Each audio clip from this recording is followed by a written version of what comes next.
everyone for joining. Hi, I'm Ashish Subhadra, and I cover business and information services sector at RBC. We are excited to host a conversation on Moody's generative AI strategy with Steve, President of Moody's Analytics, and Nick, the Chief Product Officer. Steve and Nick, thanks for giving us this opportunity. I'll jump right into the questions. So you've said Gen AI is a generational opportunity. I was just wondering if you could provide more color on why you believe that to be so. Nick, we're gonna have to have like a contest to see who goes first here. Well, arm wrestle virtually. I'll take a crack. So I've certainly said that. I think that we are in a unique spot. You know, the internet may have been, or the World Wide Web might be the greatest library in history. And with this Gen AI opportunity, we may have the greatest researcher in history who can sit right next to us when we're doing our jobs every day. And I just think it's just astounding how quickly this technology has developed and how practical its use can be. Yeah. And we really do think of it as a generational opportunity for all of us and for us to help our customers. It's tremendous. Just adding on that, Steve, so part of the reason why we're so excited is because I'd say there's as many internal use cases as there are external use cases, and we're kind of exploring all of them. And then it's potentially, for Moody's particularly, a little more important and advantageous for us to enter into this space because we had such a vast array of data assets, research assets, and opinion assets. The ability to be able to access them now has a much lower barrier to entry. And so we're really excited by the expansion of the people that can interact with our stuff just by being able to do that using natural language. And so that's in part why we're so excited and why we think this is so generational, because of that expansion of audience. That's great. We were also very pleasantly surprised how quickly Moody's has embraced these technologies. Can you just give some color on how you've achieved this? Yeah. Nick, do you want to talk about what we've done in terms of just the leadership team here first, or what do you think? You know what? It's probably worth one small step backwards for some people, which is to say, in relative terms, this is not new. So we've been working on machine learning and AI for decades, and we have onboarded some amazing people and some amazing capabilities to be able to inject that in our workflow platforms and in the way in which we kind of manage ourselves. And so that's a pretty good starting position to be in. Yeah. We've also spent a significant amount of time organizing our data assets and our data estate. And so it's kind of indexed and preset. And so these are really good preconditions to be able to kind of launch into this. And then I think what Steve was alluding to is this idea that as a result of some of that heavy lifting, if you like, already having been done, we really latched onto this to say, we think this is going to be able to drive a much better and different customer experience. And so therefore we just want to jump in with both feet. And the jumping in with both feet is itself a little bit different for us. The idea of having a much broader and expansive innovation group. So the whole company, again, we've been very public about the fact that we're using every employee as one of our testers and as one of our experimenters to be able to really explore this technology. That approach, I think, was exciting and new for Moody's, and it is bearing fruit. The number of use cases and ideas and examples and ways in which we can adapt the technology is really being driven by our whole company. And so if there's a change, that's really the change. It's this idea that we're going to be kind of jumping in with both feet. And then, Steve, I'll kind of throw back to you for this. There's an accelerant here, which is the relationship that we've established with Microsoft to be able to really accelerate and go after these kinds of opportunities in earnest.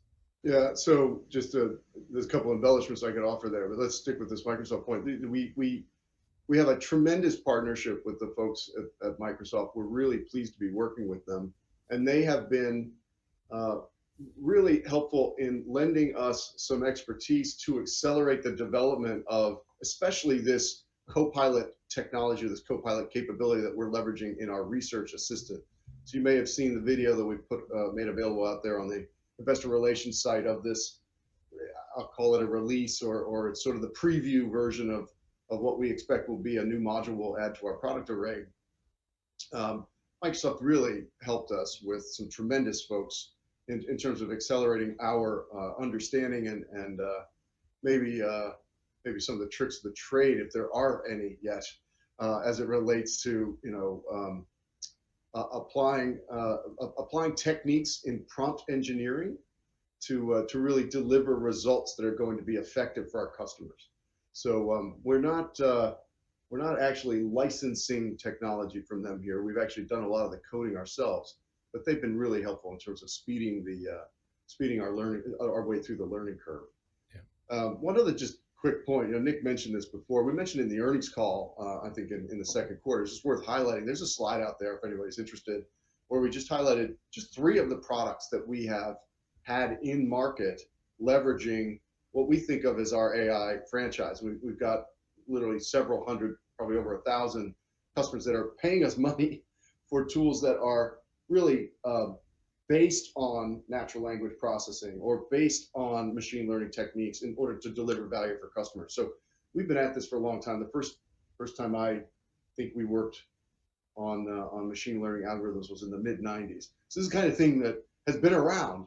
And to Nick's point, we now are able to leverage these large language models in an amazingly cost-effective way. We didn't really have this transformer model capability before. That's true. That's only 5 or 6 years old. But now the cost of doing this is at a point where it's commercially reasonable for us to actually make all of our content available to produce results for your single prompt. So this is pretty appealing for us in terms of the way the barriers to entry are now are going to help us deliver some value.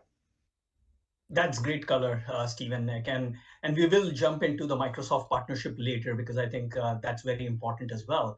But I just wanted to segue into the comments that you made on the research assistant. Yeah. I was wondering, again, we were very pleasantly surprised how quickly you were able to launch the research assistant. And as you said, because you've been working on these technologies for so long, and as Nick highlighted, how the proprietary data and data being indexed really helped you provide the right framework. But I was wondering if you can just talk more about the research assistant product, if it's possible to give a demo or just provide an overview, and also talk about how you were able to launch this product so quickly. Yeah. Nick, I can take a crack maybe, and then Nick, you can keep me on. The first thing I'd say is we had a few people who were pretty experienced with techniques that were similar. You can imagine we do a lot of work with language, as a producer of content, a curator of news stories. I think there's literally almost 1 million news stories that we process for sentiment. We read the words and then determine what that story is about, and then meta tag each of those stories every day. So the people who are in that group were extremely helpful here in terms of thinking about other ways we could use language models. So we grabbed a few members of our team that were ready and able, and then we said, let's go. I think the thing that was, we've kept a very small team here, classic kind of software development strategy with a small team that's effective at getting things to an MVP kind of level of sophistication or capability, and then we can go out and see some customers. And I think we're a little bit beyond that at the moment. We're at the point where we're in preview with customers so we can start to get feedback. The other thing I'd say, and this I think is really important, we declared internally, culturally, that this is going to be a big deal, right? We felt like this was generational. We felt like this was an innovation that we hadn't seen maybe in my 33 years at Moody's. And we actually asked each of the leaders in the organization to join us in a workshop just to culturally get everybody acclimated. We literally talked about how large language models work, how to think about the development of the coefficients, how to think about vectors within the models, got into the details so that people could see how they might be able to leverage those and they could understand what they were working with. That takes a lot of the apprehension out of the air and enables people to be much more creative. So small team building some software, big picture kind of cultural elements to try and set the stage for the company to make sure that innovation is something that we could be driving. It's worth picking up on that note, Steve, because you got to remember the research assistant is just the first of what might be multiple assistants that we publish and make available to customers in the market. So, I won't get too much into the technicalities. If you think of the Copilot as the platform that we've built, that we're leveraging both internally and externally to be able to develop generative AI applications. And then the first commercial application is the research assistant. You can imagine that there might be a lending assistant or an underwriting assistant or a reporting assistant. This is just the first of the commercial applications, because we've done all of that early hard work in establishing and building the platform that allows us to say, what's the data set, what's the persona, and what's the group of customers that might be interested in being able to leverage this technology, and how do we group that together and make that available as a commercial offering. So we think our ability to more regularly do this at the same cadence is increased by the investments that we've made in the platform itself. Yeah, Nick, that again, Steve, this was very helpful color. And maybe it's a good segue to jump into, as Nick, you mentioned, this is just one of the first of multiple different products to come. One of the questions that we get from investors is, how should we think about this monetization opportunity from Gen AI? And maybe I was wondering if you could expand further on these products. Yeah. So, I mean, the honest answer is it's an evolving topic. We think about it, I guess, initially this way. We have always tried to offer as much value to our customers as possible. We really kind of price and go to market based on the value that we deliver to customers. And so we think of this as driving additional value. We think of this as being an opportunity to be able to deliver more value to customers, either because there are different types of people at those customers that will be able to access the content, or because the actual process that they undertake is just going to be better and easier. So if you're a researcher and you're trying to find out something about a company or a sector or a segment, and you're trying to do that, your ability to do that using natural language is an increased value to you. So what we're exploring with customers as part of this preview mode is exactly what that pricing strategy and monetization strategy looks like, grounded on the idea that it will be about delivering additional value to customers. And so I know that's not as specific an answer as some people might like, but this is what we're really testing with customers. We're just working out, what do the mechanics look like? How are we going to be able to construct something that allows us to deliver the maximum amount of value and to be able to recoup economic rent in the process? Yeah, it starts with value, right? What's useful, what's not. Focus on the stuff that's useful, and make sure we create the feedback loop that we can leverage for commercial purposes. I would envision this as a capability that we could offer to any of the products where we have large user communities. So you could think of this as something that would be a module we can add to our CreditView franchise, where we're really delivering all of the research created by the rating agency through our website, moodys.com. We might also make this available through Credit Lens, which is a software application we provide to lenders. And we literally have, at any one bank, we might have 1,000 users that leverage the Credit Lens software application. Sometimes it's more than that.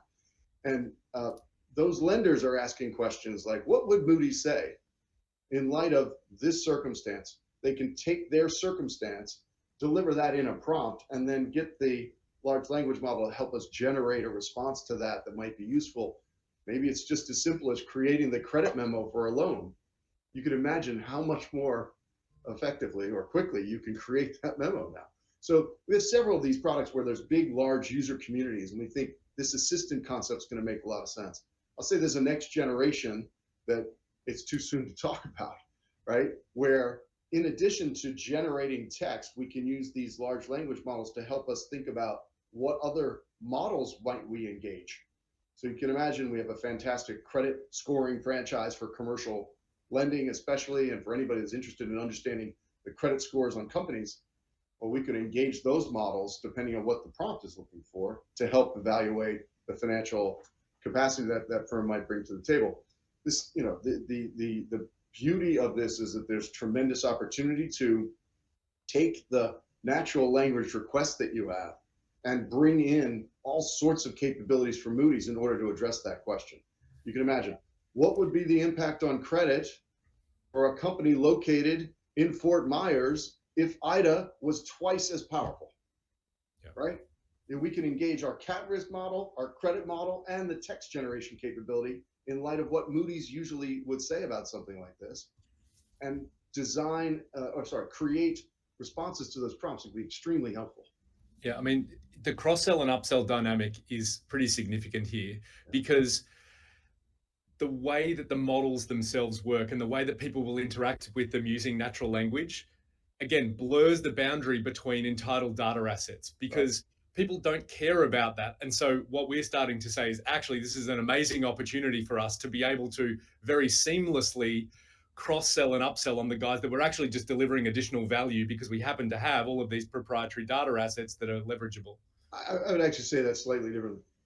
We're extremely excited about the possibility of bringing different areas of expertise to the table in order to help our customers analyze that situation. Who am I doing business with? What should I know before I do business with them? And I can answer that question now with credit, with cyber, with financial crime, with cat risk concepts in mind, with supplier risk concepts in mind. With respect to their supply chain, should I look at, is there anything I'm missing? Yeah. I mean, we can literally ask that question and you could get a response that would be quite useful. Now, there's also all sorts of limitations here, but in this era of exponential awareness of risk, and we've been using this phrase a little bit lately, right? This era of, gosh, I ought to better understand how these things interrelate, and I need to have a holistic understanding of who I'm doing business with. These large language models are the perfect technology to bring these things together. So it's like a rifle shot right at Moody's strategy, and we're very excited about the possibilities because of that. Yeah. That's fantastic. And I think now the comments that Rob made on the call around this really being like Gen AI being the catalyst to propel the risk operating system makes a lot of sense. And if I understood it correctly, you obviously have the ability to charge incremental for these assistant products which are built in, but also Nick and Steve, as you mentioned, significant opportunity to cross-sell and upsell as it improves the content discovery, but the value of putting all those data together becomes a lot more powerful in solving the customer solutions. So that's great.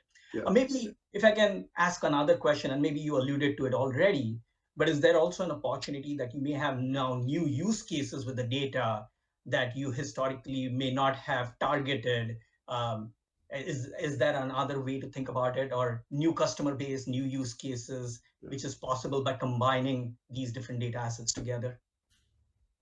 You want a shot? You want me to go? Go for it, Steve. Yeah, I think first of all, just I'd say that the opportunity with the existing use cases is tremendous and very much what we're focused on at the moment. If we can find a way to leverage this technology to help our customers do their work, not just faster, but more effectively, that's tremendous. And the cross-selling opportunities are we have a great customer base, and this is just a great way to make even more of our capabilities available to us. So that's definitely the starting point. But there's going to be a day when we're not just leveraging Moody's content, but we're leveraging your content. And there may be a use case, Ashish, you might be one of our potential customers, right? We could take what would Moody's say and add it to what would Ashish say. And in light of those two, what do you think the reasonable synthesis is of those two opinions, right? This is the kind of thing where your content and our content together, because maybe you have a certain approach toward thinking about an issue, but you're interested to weave into the report what Moody's might have said about that economic environment or that economic scenario or whatever it might be. Those concepts of going to our customers and maybe find a way to bring some of their capabilities to leverage the same technology, I think is something that we're looking forward to as another set of use cases that we really haven't tried to explore before. There's a pretty interesting dynamic here as well, Ashish, which is lots of enterprise customers are coming to us because we're Moody's and because of the way that we would approach the normal processes for risk management and for the kind of ethical use questions and all of these kind of can we and how can we and what are the implications of being able to leverage generative AI technologies. We're having some pretty interesting discussions with those customers about how they can leverage the tools and the techniques that we've used to be able to onboard these technology ourselves. So again, we've been pretty public in the way that we've described allowing our employees to be able to access the technology and really driving this idea of experimentation, it's because we've built a platform that has a kind of safe and secure boundary. And so, to Steve's point, customers are interested in that as much as we are, to be able to say, I want to be able to know that my information is not going to be exposed to a public large language model. And the way in which we've gone about this is to make sure that that's a kind of sacrosanct approach to, because we have all of this proprietary information that we ourselves want to make sure is protected from being exposed to a public large language model. And so the types of conversations we're having are as much about the commercial opportunity as well as what does the platform look like, what does the approach look like, and do we have all of the guardrails and safety and security procedures in place to be able to really use this as an enterprise application as opposed to a kind of magical tool that people get impressed by in the kind of ChatGPT world.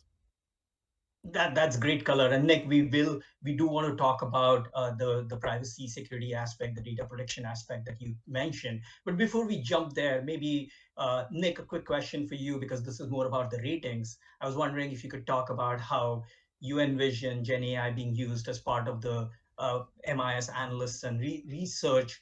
How do you see this technology being implemented within the ratings business, or sorry, the MIS business? And in particularly because it's a highly regulated business, what do you see the challenges there? Sure. I mean, let's start. So we have an all of Moody's approach to the ability to leverage the underlying technology. And as we've said before, we have equally as many use cases about internal uses as we do kind of external uses. And so part of being able to do that was by creating this kind of safe and secure environment that allowed people to be able to just start doing that exploration. And that includes people in MIS.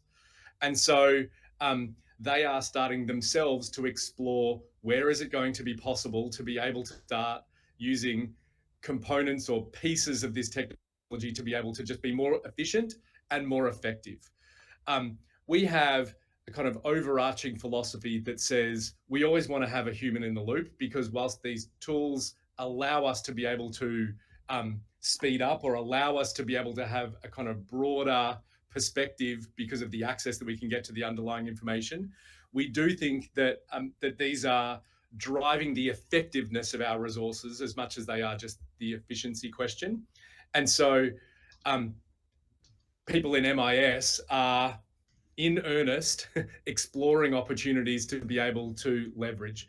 This is not a replacement strategy. This is not about being able to avoid scrutiny. Again, there's a pretty regulated, safe and secure process, and we're working inside those boundaries to be able to work out where are there efficiencies that we can unlock, and how can we get our analyst resources to be able to be more informed, to get access to more information, to be able to drive better insight, to be able to leverage their time to be able to do that kind of work, rather than necessarily some of the efficiency type questions that we might have that would also be driven by the technology itself.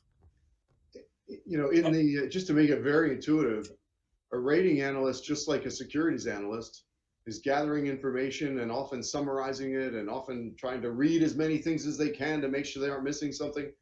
You know, integrating different viewpoints in order to come up with the viewpoint we have as at the rating committee level.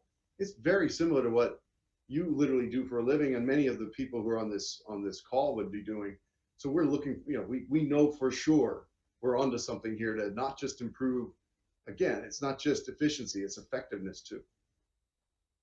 That's very helpful color, Steve. And again, Steve, going back to the response for the prior question, you're absolutely right. I think like sell side, including person like me, but also buy side would be interested in the rich data set that you provide, that Moody's provide, and maybe it's much more easily accessible. I can make a sale while we're on this call here sometime. Yeah. But and I do want to talk about the efficiency piece that Nick, you mentioned. But before we go there, I do want to talk about something you mentioned earlier on, is just some of the challenges with Gen AI. The question around data protection and privacy, that's definitely number one thing that gets brought up. The second thing is explainability. And again, maybe Steve, as you and your team or the users, have they tested it out? Ability to explain the response, but also, right, like in the same vein, one of the challenges with these large language model is hallucination or confabulation, if I can what they call it now. Yeah. But how do you address all these different challenges? Thanks. Yeah.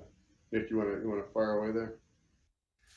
It's really two parts to the question. So there's a safety and security angle to this. Again, very, very publicly, we've talked about the fact that establishing relationships with Microsoft and with OpenAI and with other providers of large language models has allowed us to be able to build an environment where we're onboarding those models into our environment. And so just as an approach, that's allowed us to be able to safely and securely experiment, both for our employees and for potential commercial gain, but also to test the models themselves. Because there's a kind of growing question about which model is the right model to leverage in the right set of circumstances to be able to efficiently provide an answer. And so inside that environment, we have an ability to be able to onboard all of the different versions of models, test them out, work out what they're good at, work out where they have strengths and weaknesses, and we're being able to use that to our advantage inside our platform. And so I think just as a starting position, this idea of safety and security and protection of assets has been solved by the establishment of these types of platforms. And again, it's a bit of a pattern that we're noticing is starting to be copied in the market. To the second question of hallucinations. So this is why we're in this game. We're incredibly interested in the role that we can play in being able to help our customers and ourselves ground their answers and provide citations back to the information that's helping ground the answers themselves. So we know that the large language models are unbelievably valuable and important. And they're really good at certain things. What people are starting to understand is if you want to use this in an enterprise application, there are other elements that are missing in the raw large language models themselves. And essentially, that's the role that we're looking to play, to be able to provide a level of certainty, a level of ability to go directly to the documents, an ability to ground the answers, while still leveraging the best of the model itself. And so it's the coming together of those two things that we actually think is an amazing opportunity here. Again, that's the kind of stuff that our customers are starting to ask us about. That's the kind of thing that they're really interested in when it comes to being able to leverage these tools for enterprise and scaled application inside their organizations. Sorry. Yeah, we're spending a lot of time focusing on the intent of the prompt. What did you mean when you said provide information on? And is that information related to credit, or is it related to sanctions that we might be able to provide, or is it something else? And then, so examining and projecting or understanding the intent using natural language is really, really helpful here. And then you can bring to the table, I mean, literally, we can talk about the deepest database on companies in the world, right? 470 million companies. There's 35,000 or 40,000 that are listed public companies. There's another, I don't know, 450 million, 470 million out there that we could also talk about. So when you generate results on a company you're interested in evaluating or making a loan to or analyzing or investing in, we can bring to the table facts associated with that company that we have indexed historically for decades. Yeah. And definitively tell you that on this date, this thing was true, rather than search through hundreds of documents to try to establish what the connection might be. We can actually say, look, assuming this intent, look at this data. And then of course we have to do some user training to help them prevent, I'll call it a misunderstanding. And that's going to be something that we're trying to create in the prompts as well. But there's going to be a trade-off between creative responses and limited value responses. And we're trying to test where those boundaries are with our customers to get their perception and preference sets so we can set the toggle where we think it ought to be. Yeah. And again, we've been pretty public. We're using retrieval augmentation, RAG, as a technique, prompt engineering as a technique to be able to work out where those sliders and where that toggle sits. So we have an ability to be able to engineer the answer leveraging all of the underlying proprietary data assets to be able to say, where is absolute certainty required? Where is citation required? Where can we allow a little more of the large language model to kick in to provide you some color commentary? Right. And how do we get that right in the right circumstance for the right kind of application? Right. And so the research assistant, again, is just one of them that says, here's the kind of activity that's being undertaken. This is the kind of persona of the person undertaking the activity. Where do we have to write the rules? How do we engineer the prompt? How do we use RAG to our advantage to be able to make sure that you're getting what you want in that search? And where do we put the throttle in place to say, wait a minute, you've just asked something I don't actually have the ability to answer. Let's be clear about that. I don't think I can answer this one. Why don't you look over here, right? That's another big feature that we're trying to make prominent in the products, right? Make it obvious that when we don't know, we're going to tell you. Yeah, I mean, we're uniquely positioned to be able to do this. We run a regulated business where we're publishing ratings. There's a requirement for that information to be true and accurate and up to date, a regulatory requirement to do so. And so what we're doing is really working on making sure that that can also be true in the context of generative AI, where we're providing, again, absoluteness and accuracy in some circumstances and allowing the model to take over in others. That's great. And again, thanks for sharing some of that underlying details on the RAG. Maybe one of the questions that we get, and at a very high level, how should we think about the timelines for some of this? And again, I'm not talking about exact dates or quarters, but is this 3 to 5 quarter? Is this next couple of years, or is it 3-5 years? Any high level views there? Whatever you can share at a very high level. I mean, we're in the market now gathering feedback with the assistant. So you can see the assistant on that video I think we have on our IR site. Yes. It's a short 90-second video just to give you a sense for what's possible. But we're out literally demoing and starting to trial with a very small set of customers that we know and that know us and can deal with the hallucination challenges that you were talking about, right? Let's make sure we understand what we're dealing with. And gathering feedback like literally right now. Productizing that, these things don't happen overnight. There's work to do there. We're hoping to have something that is, I would say we're in the market now, and then we're hoping to have something commercialized by year end. And I'd say there's a series of assistants that we'll be able to roll out over the course of the next 12 to 18 months, and maybe some other capabilities we hope that we can commercialize as well within that time frame, just to maybe explore some of those other new use cases as well. Nick, anything else you'd want to offer there? It's probably worth just talking through the timing of the different unlock opportunities. So we're talking about existing customers using existing tools and adding value to that process. But we're also exploring opportunities to be able to inject some of these capabilities into new channels. We're also interested in whether, as a result of the barrier to accessing our research and content being lower, there's new types of customers that might be interested in being able to access these technologies. So in parallel, we're also exploring this idea of a channel strategy or an embedding strategy that will allow people to be able to access this information in other and new ways. Yeah. That's fantastic. That's great to hear. Moving on to the next topic, something that Nick, you mentioned earlier on the efficiency piece. And so I was wondering, both Nick and Steve, Steve particularly, if you can talk about how do you think about the benefit that comes from the Gen AI? And I think in prior business update, there was a reference to one experiment where there was savings of as much as 40% of cost savings. Can you help us understand what's driving that savings, and then also some use cases around it? Thanks. All right, so Nick, I'll take a shot. I mean, for me, the hardest thing to do is confirm that you have a hypothesis that will resonate with customers. So we are definitely prioritizing use cases, value propositions, what's most valuable for the people outside.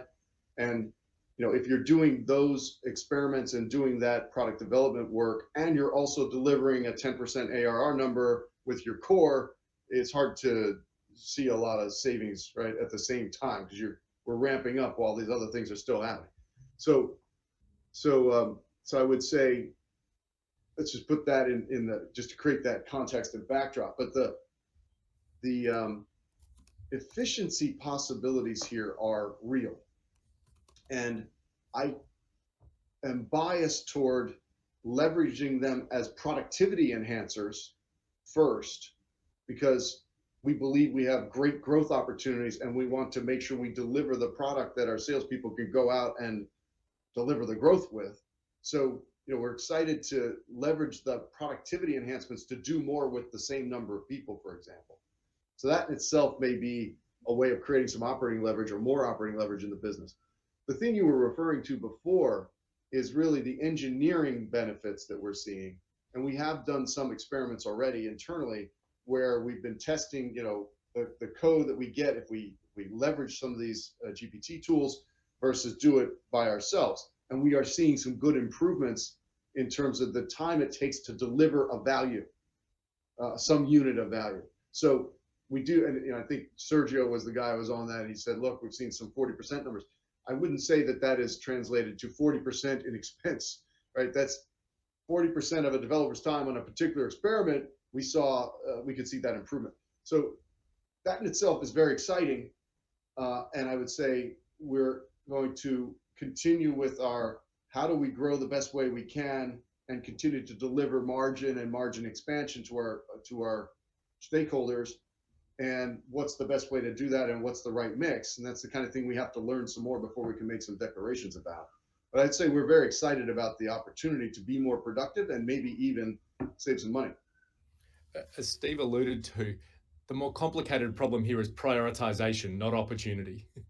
It's that, again, we've launched and allowed people to be able to engage in the use of these technologies. And now we're starting to explore on multiple fronts opportunities for people to be more efficient and more effective. And so prioritizing those opportunities, building the base platforms that allow us to be able to unlock those opportunities is our focus. And then we can start to say, right, where are we going to focus both internally and externally to unlock those opportunities? Well, probably an important way to say this. We expect we will assemble value propositions often around our core capabilities. A lending assistant will be made available, or a banking assistant will be made available to our lending customers, undoubtedly in the Credit Lens software application. So the engineers that work on the Credit Lens software application are going to adopt a component that we built at the platform level that they can then leverage in the banking experience or in the lending experience. So, this is a growth opportunity first, a productivity enhancer as well, and maybe we may see some operating leverage develop as a result. Steve, that's great color. So the way I understand it, and sorry, Nick, I interrupted you, but the way I think about it is, essentially you're shrinking the software development time, which will essentially help you get products to the market faster and better monetization. And as you mentioned, like over the next 12 to 18 months, you have plans to launch several new assistant products and incorporating as part of your software development process. So that's great to hear. The follow-up question there would be just around, like, are there use cases also on the data ingestion and processing front? Like software development is what we talked about, but what about there's a lot of data that's used either in the MIS process or even that comes into for your private company data. So can you also talk about the data ingestion and processing and the efficiencies there? Yeah, experiments we're running, Nick, maybe just an example or two. Yeah, I mean, it sounds like it's a bit crazy. Yes is going to be the answer to all of these things. We think there are opportunities that come up. So as part of that ideation process, there's something like 184 individual ideas, some of which relate to data capture, some of which relate to data ingestion, some of which relate to data processing, some of which relate to data storage. We are noticing an ability to be able to leverage these underlying technologies and base platforms to be able to explore all of those ideas. The models themselves are really good at being able to take a basic concept, infer something, and then fill in the blanks. And so if you think about that in the context of data curation, data creation, and ingestion, there are opportunities to be able to leverage what we already have and what we know to be able to expand and increase our ability to expand quickly in the data set that we have. Again, we have the world's largest database of private companies, 470 odd million companies. Our ability to be able to go and say, what are additional attributes that I might be able to attach to one of those 470 million companies, and can I do that more efficiently using these technologies, are the kinds of things that we're starting to explore. Maybe just to bring it home. So an experiment that we're currently running, and we're evaluating the effectiveness of it, is just in this Copilot capability that we've now made available to everybody in the company. And it's through this, this secure environment that we've established with Microsoft and leveraging the OpenAI LLM. We now have the ability to summarize PDFs, right? This is something we can do right now on this call. And we can literally say, do me a favor, take a look at this PDF, summarize it. And if it's, I don't know, something related to that company's reputation as it relates, I'm going to make something up that's tragic, human trafficking, right? Or the labor relations problems in some faraway land. You could pull that content out of that PDF if it is there, survey this PDF, summarize it, and give me any specific comments on human trafficking, right? That's the kind of thing we're now able to do while we're talking. So we may get to the point where we can actually automate it and digitize the data also, but we're already at the point where we are now working on these kinds of things in the throes of our day-to-day work. And this is when Rob talks about 14,000 innovators, it's 14,000 people who are now able to leverage these new capabilities right now. So it's just summarize the PDF, summarize the website. Let's talk about it while we're on this call. Yeah. It's pretty cool. It's pretty cool. Yeah, the opportunity seems pretty big and pretty, as you said, a generational shift. Maybe just talking about investments, right? How do we think about all of this requires, and you've already taken a lot of steps around the investment process, but how do we think about investments going forward? Do you believe that you have the right engineers within Moody's, or do you need to hire more in terms of other investments in technology infrastructure? Are there other things that we need to be cognizant of at a high level? Thanks. Can I just take a crack and then you tell me where I'm missing something? So one, I mean, the 50% of this is orientation. This technology is literally brand new. In December, there's like an epiphany moment for me that GPT-3 was a very big improvement over what we had seen prior to that, right? 3.5 is even better, 4.0 is even better. And then you have all the proliferation of all the other models that we're aware of. So just being oriented the right way is a big part of this. Gosh, I lost my train of thought here. So that's a big part of it. Remind me your question again, Ashish. So the investments, like what you have the right resources in-house. Have the right orientation. People with some experience with any of these things comes in handy. Having your data organized is a big deal, right? So being ready to ask a question of a database, being ready to interpret the prompt to determine that this is relevant for this database is what we're doing now. That's sort of the innovation. But once you dive into the database, do you have your data structure? Do you have a historical record of everything that's happened in the last 25 or 30 years? It's pre-indexed and pre-ready to go, so you can incorporate it into the analysis. So the people's attitude, having some people who actually have some experience with this, and then having the resources sort of ready to go, I think are three assets that we bring to the table here just to make this go faster. Nick, anything else you'd offer? Part of our strategy here is to be part of an ecosystem that's growing and developing all of this stuff, because it's all pretty brand new.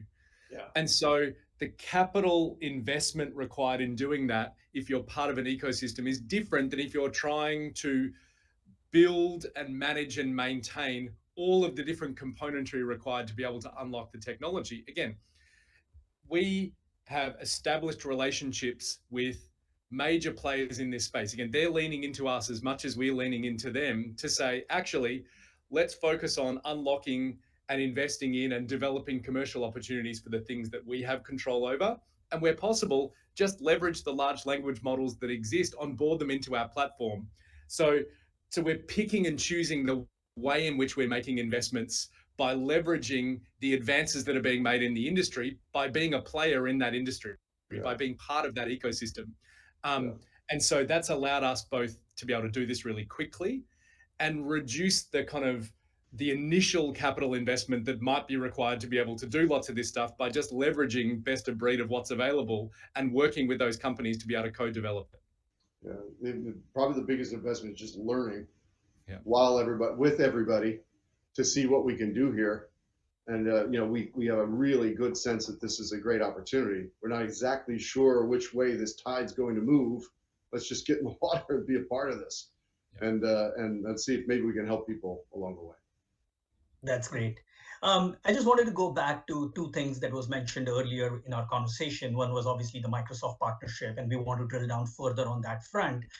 So if you want to talk more about the Microsoft partnership, both from a technology perspective, but but also the channel strategy, right? Nick, you also mentioned as part of the go-to-market strategy, like the channel strategy. And so Steve, also, if you can elaborate further, not like your relationship with Microsoft, not only as a technology provider, but also as a channel partner. Thanks. Yeah. I mean, I'll take a crack at it. Nick, you and you've done a lot of work here.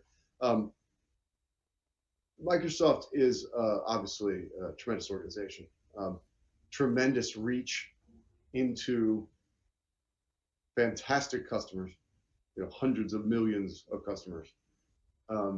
They definitely represent to us an opportunity to tap what I would consider to be very sophisticated individuals who might not be customers of ours. And we also work with their largest customers, so we have a great symbiotic relationship here. But there are some new channels. So, for example, the work we're doing to create some apps that would be available on Teams, for example. We talked about summarizing a PDF in this meeting. Teams is one of those places where you could summarize a PDF in this meeting and present it on the screen. These kinds of capabilities are resonant out of the box, and they represent opportunities for us to bring our content and really in a democratized way to a new set of consumers that we wouldn't normally have access to. I mean, normally we're selling to subscriptions to large institutions. This would give us the opportunity to help people that aren't necessarily a part of those large institutions, and maybe they too would like to generate text that is grounded in facts, right? Just like the big boys. So this is the kind of thing I think we're looking forward to. Nick, you could offer a lot more, I'm sure. Well, it's worth noting that we offer an opportunity to them. That's part of this arrangement. This is saying they're trying to establish platforms and canvases that service information workers. And we have an unbelievably valuable asset that allows information workers to have more certainty. And so this is as much about us being able to add value to their offering, particularly inside their ecosystem, as anything else. And so a part of the relationship is about co-development. It's about jointly working out where there's additional value that can be added into applications that are inside the Microsoft ecosystem. As Steve mentioned, that opens up new opportunities because there might be types of individuals or types of customers that we might not have necessarily been able to touch before that can now start to leverage and access our grounded content because that barrier is a little lower. It's worth just noting one thing, because I know that there has been some confusion in the market. Part of that relationship and joint development, we both use the phrase co-pilot. And it's worth just being specific that these are different things that have different go-to-market strategies. So the Moody's Copilot is the platform that we've built that we're using to be able to build commercial applications like the Research Assistant. It's built on Azure underlying infrastructure and Azure technology, and that's part of the relationship with Microsoft. The Microsoft Copilot is their own Copilot, leverageable inside the Office 365 environment, which is different than the GitHub Copilot, which is a specific application for engineers to use. Each of them have different go-to-market strategies, different approaches. They share some similar philosophies. We've shared interest in how we're proposing to build them. But the idea of a co-pilot, the idea that this will help a human be more effective and more efficient, is really at the core of what we're trying to deliver. And so it kind of depends on whether you use a capital C or a small c when you're describing the co-pilot. But it is just worth noting that the blurring of the lines, but because of our relationship with Microsoft, doesn't exist in those two particular applications. One thing I mentioned this a little earlier, I'll just add, we're very excited about working together with our customers in common. I think we bring to the table some content and some expertise in financial services that we think can add a lot of value to their customers that are in the financial services space. And they, of course, have some technologies that would add a lot of value in order for us to bring some things together. So we're excited about the potential of working together with those customers that we have in common, especially. Yeah, that's great. And so, Steve, as you mentioned, there's an opportunity to work together on customers that you have in common, but also seems like there's a huge opportunity of accessing the SMB customer base through this particular channel. And so that's a significant expansion of the TAM. And obviously, all these assistant products are also expanding the TAM that you already have in place. So I think that's very exciting. Maybe if I can just ask a quick question on the technology itself, and just like you decided to go with OpenAI, obviously, which is the market leader there, market leader in Gen AI, but there are other providers. So I was wondering, was there a specific rationale for using OpenAI? And then just in terms of cloud strategy also, I was wondering if you could just provide some color on your hybrid cloud strategy and how that is also supporting. And as Nick and Steve, both of you have talked about, like having the right infrastructure, the right data is also helping you propel your strategy faster. But any color on those fronts? Thanks. Well, Steve, why don't I do the... I missed that question. I dropped off there for a minute. So let me know if I can help. No problem. I'll do the large language part. You can talk about cloud infrastructure and our hybrid cloud approach. So as it relates specifically to the models, of course, we're impressed by the power and value of things like 4.0 version of the OpenAI model. We use the Azure OpenAI model inside the Copilot environment, but we have onboarded into our environment all of the different large language models that exist, and we're experimenting and exploring with the idea of being able to have a really specific strategy around model choice. Again, this is a growing and developing field, but because there's a variable cost associated with your ability to provide an answer that leverages a large language model, again, we're on the early adoption and sophisticated end. So we're starting to now have conversations about how can we engineer our products so that we can leverage and reduce the cost of goods sold element by being able to pick and choose which model we use to be able to derive which parts of an answer. So we might do some pre-processing in a model that uses less tokens, for example, to be able to create a prompt that's an input into a more sophisticated model where we want to leverage the good parts of the vectors that exist inside that model. And so more and more, we're starting to explore, can we have a really specific strategy around model leveraging and model use based on a deeper understanding of what the customer needs and how we might satisfy the customer need. And again, a growing area of experimentation and exploration inside the company. So Ashish, I had some connectivity problems there. I don't know if you guys could tell, but I missed the tail end of the question about cloud generally. Yeah, so yeah, it was just more about like models and then cloud also. Your multi-hybrid cloud strategy, how's that coming along, and how that is also having that strategy in place has helped propel the Gen AI initiatives. Yeah, I mean, just if I start, just strategically speaking, we are investing in a platform element here when we talk about the Copilot capability that we are leveraging in the research assistant, right? So that's a great example of a platform level element that we can then leverage to assemble products faster wherever that might make sense. And that's true across the board. We're doing a lot of work sort of underneath the floorboards to make it easier for us to assemble new value propositions for customers. And sometimes that happens at the almost infrastructure level, and sometimes that happens within the SaaS platform that we've developed for banks, or the SaaS platform we've developed for insurance companies, or maybe the SaaS platform we've developed around KYC and onboarding customers. We're intentional about creating capabilities that are cloud native. Sometimes they are built on the platform capabilities that are provided by the cloud providers. That's, and essentially that's how you become essentially cloud native, right? And then we're also thinking about how do we set ourselves up so that we can, I guess, be as adaptable as possible for our customers.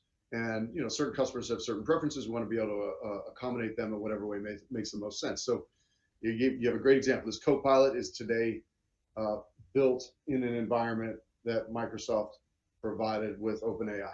That's a great example of a component that we're benefiting by that cloud relationship.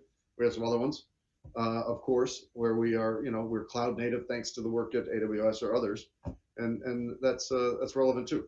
So we're focused on adaptability and customer orientation and doing what makes the most sense for them, because that's the best way for us to be as relevant as we can be. So flexibility and adaptability are pretty important to the strategy over the long term.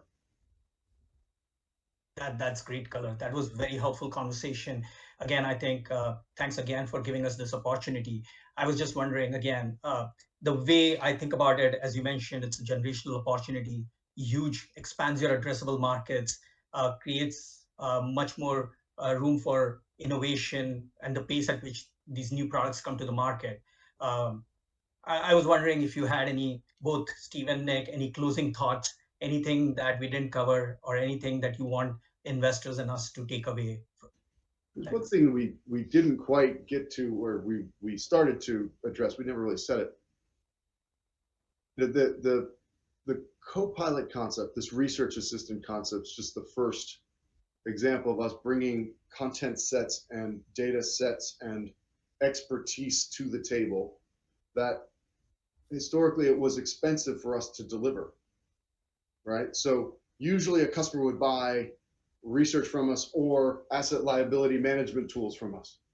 We're at the point where if you wanted to investigate this particular item in your ledger, in your balance sheet, and understand how did we get there, right? What's the story behind it? You can employ the research assistant to dive in on that at a relatively low cost kind of way. It's very accessible.